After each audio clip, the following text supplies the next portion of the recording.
bawat isa ay may pangarap. Magkaroon ng maayos na trabaho, makapagbigay ng mabuting buhay para sa pamilya, at makatulong sa pag-unlad ng bayan.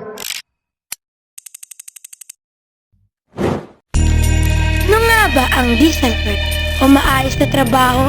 Hindi lang po ito tungkol sa pagkakaroon ng hanap buhay, kundi tungkol sa safe at malinis na lugar ng trabaho. Patas na sahod na sapat para sa pangangailangan, hindi diskriminasyon, anuman ang kasarian, dato katayuan sa buhay. Pagkakataong magkaroon ng pag-aaral at pag-unlad sa trabaho. Kapag may maayos na trabaho ang mga tao, hindi lang sila nabibigyan ng seguridad.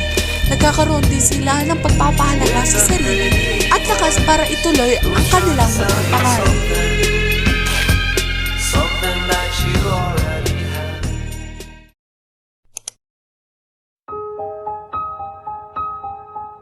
Ang bawat vendor, ang bawat manggagawa, may kanya-kanyang kwento ng pagtsatsaga, pangarap at pag-asa para sa mas mabuting buhay. Pwede ko ba namin malaman ng iyong pangalan at gaano ka nakatagal nagtatrabaho sa Doña Rosario School?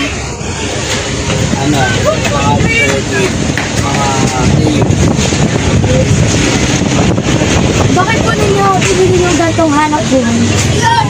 Siyempre,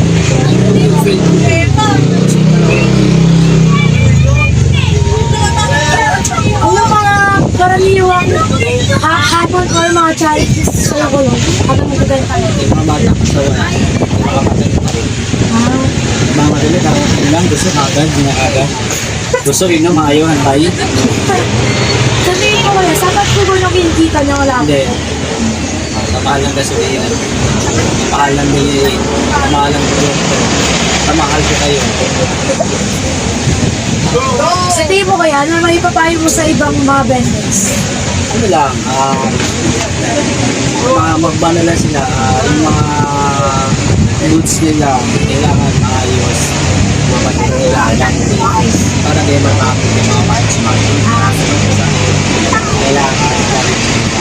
Ano pa kaya? Thank you, bayan. Pwede ko ba namin malaman ang iyong pangalan dyan? At gaano ka na po katagal nagbibenta ng mga street foods? Hello, isa lang. Ako nga pala si Rhea Padilla. 38 years old. 10 years nang nagtitinda ng mga street food. Ano ba? Bakit po ninyo pinili ng gantong hanap buhay? Kasi madali lang. Pera para may pagkain. Ano po ng mga karaniwang hamon o mga challenge sa pagbibenta niyo?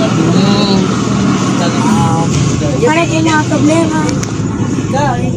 Pag tagduman, kulang sa lutulan, mahina ang benta. So, yun ang hamon. Sa tingin niyo po, sapat po ba ang kinikita niyo kada araw? Nagiging 20 na talaga. Ano po nang masasabi niyo sa ibang mga vendors na katulad niyo po na nagbibenta din ng street? Nakatat lang yun. Thank you po. Laban lang. This country so poor? Why is life so hard? The reason is plain and simple. And that reason is because